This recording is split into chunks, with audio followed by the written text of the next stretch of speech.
ეგ არის მატოლო. გამარჯობა ჩემო, კარგო და კეთილო ხარ, ხო დღეს ვიყავ. ის იბერიას რაღაცები დავჭირდა. დღეს ვიყავი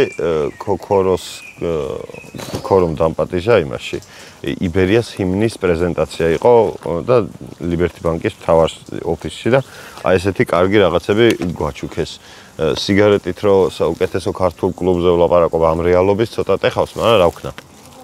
ძალიან კარგი რაღაცები გვაჩუქეს. ეს მაისური სავარაუდოდ უნიფორმა არის, არ გამიხსნია. არ ვიცი, ვერ ხვდები, ან შეიძლება უბრალო მაისური არის რა. ეგეც არ ვიცი, კიდე არის პარკინგის VIP ავტოსადგომი. იბერიას ესეთი ულამაზესი შარფი და ბილეთებსაც მოგცემენ ზეგინდელი დღესა დღეა? 6, ხო? ხვალინდელი თამაშისთვის, იმიტომ რომ ხვალ დავდებ ამ ვიდეოს. ხვდებით? მაგრამ დღეს რაზე მინდოდა ლაპარაკი არ ვიცი, ერთი ის ვიცი რომ იბერია ძალიან კარგი რაღაცას აკეთებს, როცა ქოროს ეგრე აპაძეშკებს. და ის გულსაბნევიც გავიკეთებ. დავიბნევ გულსა, არა, გამიფუჭებ მაიკას. და კიდე რაღაცა ფასდაკლების ბარათი მოგცეს ჰაფსის. იმისი რა, მაკრონის და ეგეთების. G2G-ს აწერია, რომ G2G არის. მაისურს აწერია. ხო, და დღეს მინდა აწერია ეხლა და რა ვქნა. დაკრობილი ქონდა რაღაცა ის ზემოთ. მოკლედ დღეს მინდოდა ლაპარაკი იმაზე, თუ სპონსორების და იმების ურთიერთობაზე რა, კონტენტ კრეატორების რა. იდეაში სპონსორი რო შემოდის კონტენტ კრეატორთან, ხო, ვიღაცასთან. არ არის აუცილებელი, რომ ეს სპონსორი თქვენ შეიყვაროთ. უბრალოდ თუ თქვენ საყვარელ იუთუბერსა აფინანსებს და ეხმარება, რომ უფრო მეტი რაღაცა გადაიღოს, მე მგონი უბრალოდ უნდა დავაფასოთ და გამომდინარე იქიდან, რომ საქართველოში ბევრ ბიზნესს არ აქვს იმდენი ფული, რომ რაღაცები ეგრე აფინანსოს, აქედან გამომდინარე ძირითადად ტოტალიზატორები აქტიურობენ ხოლმე და ეს ნეგატიურად ისახება ხოლმე ხალხის თვალში რაღაცების გამო და არ არის ეგრე რა. ტოტალიზატორი არ არის ის რა. ანუ ხალხის გაყოლაფაზე კი არ მუშაობენ, მაგათი თავარი მიზანი არის, რომ იდეაში ფული იშოვონ, მაგრამ მაგათი თავარი ისაა, რომ ეგ არის გასართობი სფერო.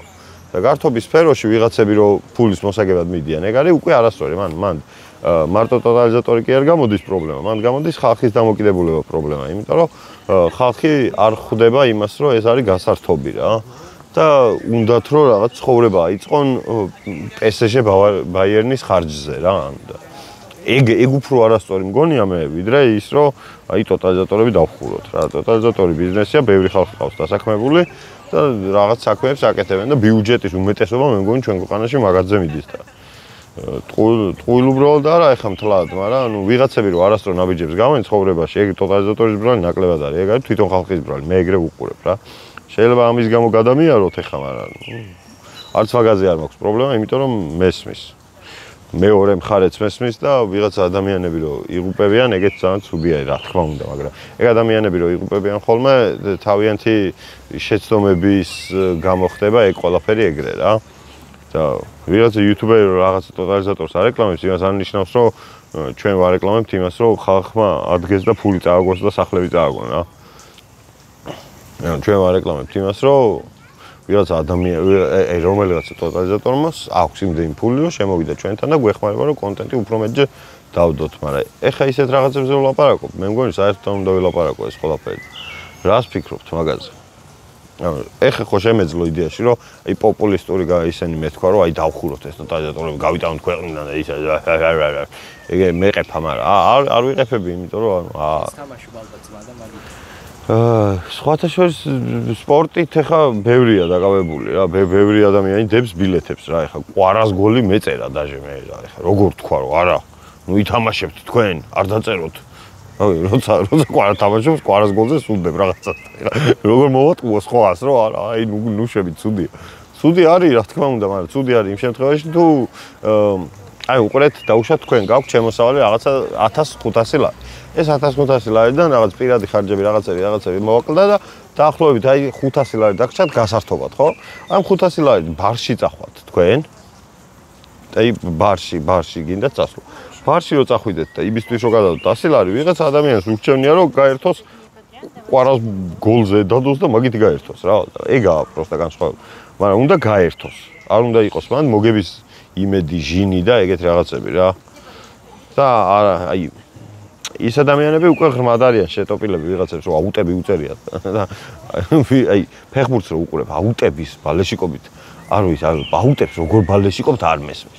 უეჭველი კუშია, ეგეც არასწორი არის. ანუ ბევრი რაღაცა მიდგომა არის ტოტალიზატორთან არასწორი რა.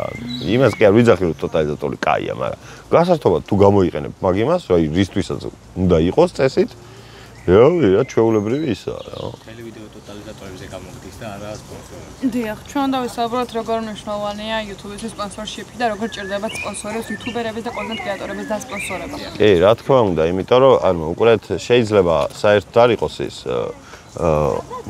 ანუ როგორ ვთქვა შეიძლება ვერ ხვდებოდნენ ბიზნესები რაში ჭირდებათ ვიღაც კონკრეტული ტიპების დაფინანსება, მაგრამ აი მაგალითად კაბისა რო აფინანსებდა კალატოს და რატის და ვიღაცებს რო აფინანსებდათ, მაშინ მე ავდექი და კაბისა ვიყიდე რა, იმიტომ რომ მეთქი აფინანსებენ დავლიან მომეწონა კიდევაც რა, რომ მომეწონა ეხა 3 კი არა 10 სხვადასხვა ის რო არის რაღაცა პროდუქტი ბაზარზე. რომელიღაცა რომელიც YouTuber-ს ასპონსორებს, თუ ერთ და იგივე ფასი ხირს, იმისკენ უფრო გავიწევი მე პირადად რა. და როგორც მინიმუმ გავტესტავ რა, შეიძლება არ გავხდე მომხმარებელი, რა თქმა უნდა, მაგრამ გავტესტავ რა. და რო გავტესტავ, მე უკვე შეიძლება გავხდე მომხმარებელი და ბრენდის მთავარი მიზანი ისაა, რომ როდესაც ეგეთ რეკლამას აკეთებს, მაგ დროს მისი პროდუქტი ისეთი იყოს, რომ გატესტვის შემთხვევაში ხალხს მოეწონოს. და всё. ანუ მაგაზე უნდა იფიქროთ. თან გრძელვადიანი ისაა. ეხა მაგალითად საქართველოში როგორც XL-ი, Red Bull-ი, Boom-ი იყო კიდე ერთ პერიოდი და ბუღა. აი 4 რო იყო, ეგრე არის უკვე კაბისაც, რა ცნობადობის კუთხით, რა თითქმის ყველა მიცის უკვე ის ენერგეტიკებში, რომელი ენერგეტიკი არის კიდე სხვა რა, რაღაცები. რაღაცა Red Energy იყო კიდე ვიღაცას ასპონსორებ და ეგეც იქიდან ვიცი რომ ვიღაც ასპონსორებს, თორე Red Energy არასდროს არ დამილი. არა, ერთხელ დავli რაღაცა ტესტავდით იმებს. ვიდეოს ვიღებდით და მაგის გამო დავli ერთხელ ეგ ვახსოვს. მაგრამ ნუ იმას გულისხმობ, რომ ხალხის იმაში იწევა რა, ანუ ცნობადობა იწევა და როცა იწევა ცნობადობა ხალხის იმაში თვალში და გონებაში, მე უკვე რასაც გინდა იმას იზამთ რა. ანუ ძალიან დიდ benefits გაძლევს, როდესაც YouTuber-ს აფინანსებ რა. თან ახლა YouTube-ის ფინანსი ბევრად უფრო მომგებიანი არის ჩემი პირადი მოსაზრებით, ვიდრე იმისი რა. ტელევიზიის ან რაღაცა პლაკატის შუა ქუჩაში. ეხლა დაუშვათ თქვენ თუ აკეთებთ, აი უყურეთ რაღაცა ისეთი ნივთი გაქვთ. გასაყიდი, რომელიც აინტერესებს 18-დან 40 წლამდე ადამიანებს. 18-დან 40 წლამდე ადამიანები უყურებენ YouTube-ს, არ უყურებენ ტელევიზიას, არ დადიან ქუჩაში და პლაკატებზე რაც ხედავენ, იმას არ აკეთებენ რა. 60 წლი პლუს ხალხისთვის ეხლა ის რო გააკეთო, ანაბარი რო გააკეთო ეხლა. აი Liberty Bank-ის ისავად რა, ეს Iberia და Liberty დამეგობრდნენ და აი Liberty Bank-მა რო გააკეთოს YouTube-ზე რეკლამა რო პენსიონერებისთვის მაგარი ანაბარი გვაქო, ეგ მაგარი არასწორი იქნება, იმიტომ რომ არასწორი სეგმენტი არის რა გათვლილი. ხო და თვითონ ამ სპონსორებს, მარკეტოლოგებს არიან, ანუ ვიღაცები არიან ცოტა მოსნობო ადამიანები რა და რაღაცა ტელევიზია უფრო cool და რაღაცნაირი გონიათ რა და ვერ ხვდებიან რამხელა ზეგავლენა აქვს YouTuber-ებს, ქართველ YouTuber-ებს რამხელა ზეგავლენა აქვს ყველაფერზე რა და რამხელა ინფლუენსი. ეხლა მაგალითად აი ჩემ ვიდეოსაც რო ხონდეს, აი 500 ნახვა აქვს რა. ამ 500 ადამიანი და მე 500-ვე ვიცი რომ ზუსტად ზის და იმენა ისმენს რას ვფიქრობ რა და ან მეთანხმება ამ ჩემს კონკრეტულ აზრებში, ან არ მეთანხმება. მაგრამ აი დარწმუნებული ვარ რომ ვინ ჩემს ვიდეოს თავს ყველა თავიდან ბოლომდე ისმენს. 500 ადამიანის მოსმენილი. ეხლა მე რო ვთქვა რომ აი დაუშვათ ჩემი სპონსორია რაღაცა.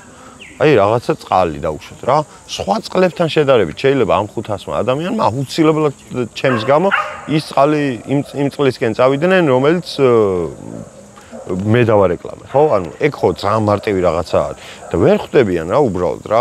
და ეგ არის იმის პრობლემა, რომ აი მარკეტინგს მე მარკეტინგი მაქვს დამთავრებული ჩემს სამწუხაროდ და მარკეტინგს როგორც გვასწავლიდნენ შაბლონურად და მარკეტინგის შაბლონებში როგორც კი ჭდება, ეგრევე არასწორი არის რა. მან აუცილებლად უნდა გაითვალისწინო ის, რომ რაღაცა უფრო კრეატივი ჩაიდოს, ის ჩაიდოს, ეს ჩაიდოს. ანუ აი ეგ სენსუსა რომ რეკლამებს უკეთებს რაღაცა კომპანიებს, ისე უკეთებს, რომ აი სულს და გულს შიგნით რა. ანუ მე ეგრევე ვფიქრობ ყოველ შემთხვევაში რა. და ძალიან ანუ რაღაცა ტელევიზიის დადგმულ სცენარიანს რეკლამას ნებისმიერი იუთუბერის ნათქვამი, რომ აი მე ეს წყალი მირჩევნია ჯობია რა. მე ეგრე ვფიქრობ ყოველ შემთხვევაში. და ეხლა მე ჩერი და ლენკა ვაპირებთ ჩერის აქვს ძალიან მაგარი პროექტი თავისი არხისთვის და სპონსორი ვერ ვიპოვეთ იმის გამო რომ არ ვიცი 15 წლის ბავშვი ჯერ რამხელა ინვესტიცია რომ 15 წლის ბავშვს აფინანსებ რომელსაც 60,000 გამომწერი ყავს ამ ასაკში უკვე ანუ ეგ ჰანგრიმენების ყველაზე დიდი პლუსი არის და სწორი ნაბიჯი და ძალიან დიდი მადლობა სკეიდით შემოხვედით ანუ ძალიან რამხელა დაფინანსება არის პროსტა დაფინანსება კი არა რამხელა ინვესტიციაა რომ 15 წლის ბავშვი რომ ჩადეს ეს ფული 15 წლის ბავშვმა გაამართლა თან 3,000 თუ 4,000 გამომწერი და ნუცებ ავარდა 60,000-ზე რა. თან ვიდეოებს ისეც იღებს რომ ანუ საინტერესოა ნახვებს დებს 115,000 პლუსი რო იდება არა ეგ მარტივი. კი ყველას დასცინის ვისაც ფეხია უსრიალდა დღეს მაგალითად აი აქ სკეიდით და იმითი სკუტერით მაგრამ 15 წლის ბავშვია და ალბათ მაგიტო ხო?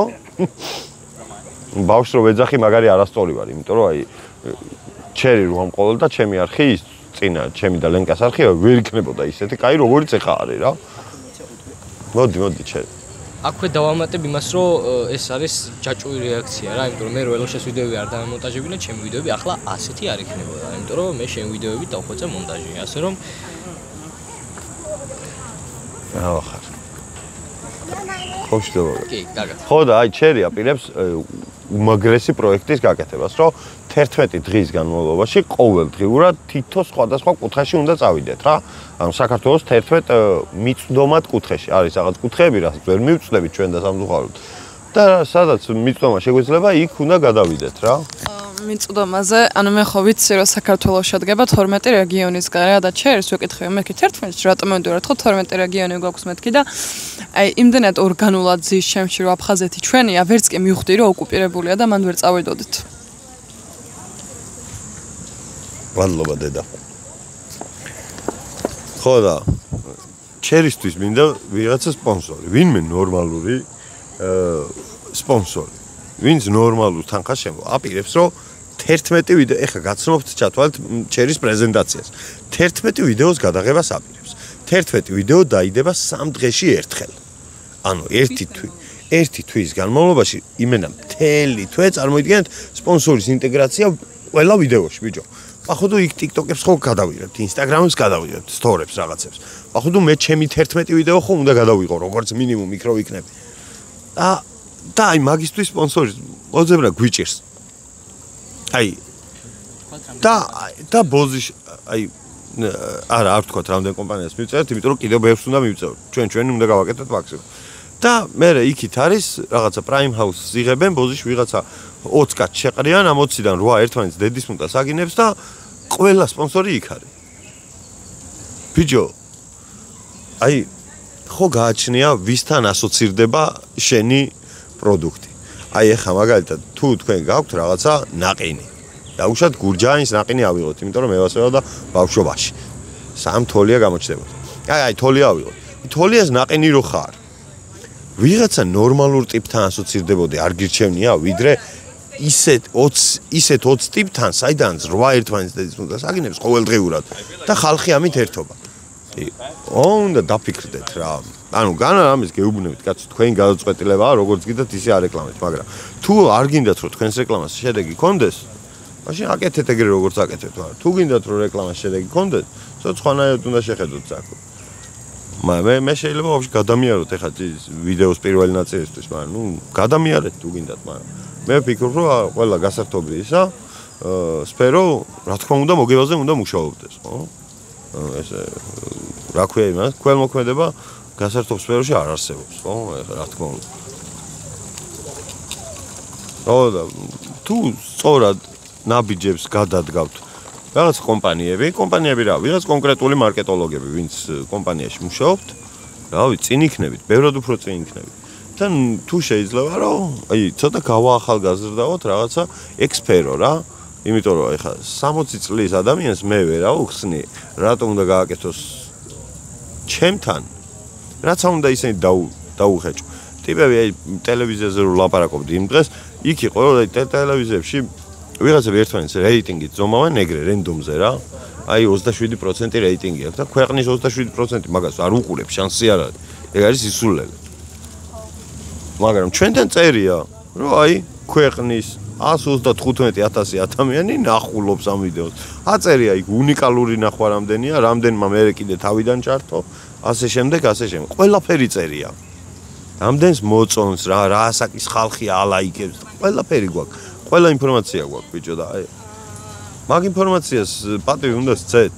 ჩემი აზრით, ეგ სტატისტიკა არის. საბოლოო ჯამში ის რაც წარმატებებზე მიგიყვანთ ჩემი აზრით. ხო ეგრეა პატარა.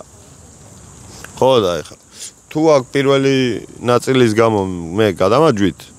ან დიდი ბოდიში თუ ვინმეს გიმტყუნეთ იდეაში, მაგრამ მე როგორც ვფიქრობ, ეგრე ვფიქრობ რა ეხა, რა ვქნა.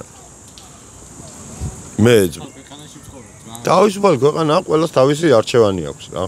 რაღაცა არჩევანს რო აკეთებ, მე შენ თვითონ უნდა იყოს შენს პასუხისმგებელი შენს ქმედებებზე რა. მე 500 ლარი დავდე, მოგიყვებით ჩემს ყველაზე ესეთ საამაყო ბეთს, რომელიც არც მახსოვდა რა. კაროჩე, ბარსელონა რომა იყო 2018 წელი. ხო და ავდექი და გავაქანი და 500 ლარი დავდე რომას გასვლაზე პირველი თამაშის მე თან 4-1 გვაქვს წაგებული 90 აქ ამას კუში. კამანდა მაჯვამს რომ ფუშეს დებილო და თან ეს ბარსას ფანის მაკაცები მყავს გარშემო სულ მაგ პერიოდში. ფუშე გოიმოდა, განუვითარებელო და შენ არ გაიშვი არსად და ეგ ფული გადაგეყარა და ჩემთვის მოგეცა და საბოლოო ჯამში ისე მოხდა რომ მოიგო რომამ. რომა გავიდა. მე მაგარი მაყუთი მოხსენი, მაგრამ არ მახსოვდა ბიჭო, ანუ ბეთ იმის გამო კი არ გამიკეთებია რომ ფული მომეგო. ბეთ გავაკეთე პროსტა რა, მინდოდა რომ ეგ მომხდარიყო და ჩემს ნდობას, აი რომას მიმართ ნდობას გამოუცხადა იგეთი ნდობა რომ 500 ლარი გავრისკე. ეგ იყო ყველა დებილი ისა ნაბიჯი წესით, მე რაც გადავდგი. იმიტომ რომ ფაქტობრივად გადავყარე, მაგრამ მე რომა ისე მიყვარს რომ 500 ლარი შეიძლება პროსტა რომას შევწირო ესე და ეხა. ჩათვალეთ რომ ეგ უქენი რა. ნუ მე ეგრე ვუყურებ ყოველ შემთხვევაში. ხო და თავისუფალ ქვეყანაში იცხოვრეთ, თავისუფლები იყავით და ვიღაცები თქვენ შეცდომებს ნუაბრალებთ ცხოებს. ეგ იქნება ყველაზე კარგი. აი მაგალითად ეხა ჩემი შეცდომა არის რომ ყოველდღიურად ვიდეოებს ვდებ. იმიტომ რომ ვიცი რომ ეს ყველაფერი ერთმანეთს ხელს უშლის.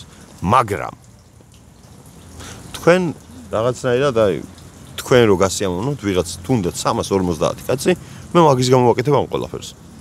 ვინც დააფასებ, დალაიქეთ და გამოიწერეთ. კარგად იყავით, მიყვარხართ. რატო თიშავ? მშვიდობები. მე მაცალე მშვიდობები, იქნება გრძელვადიანი დამშვიდობება.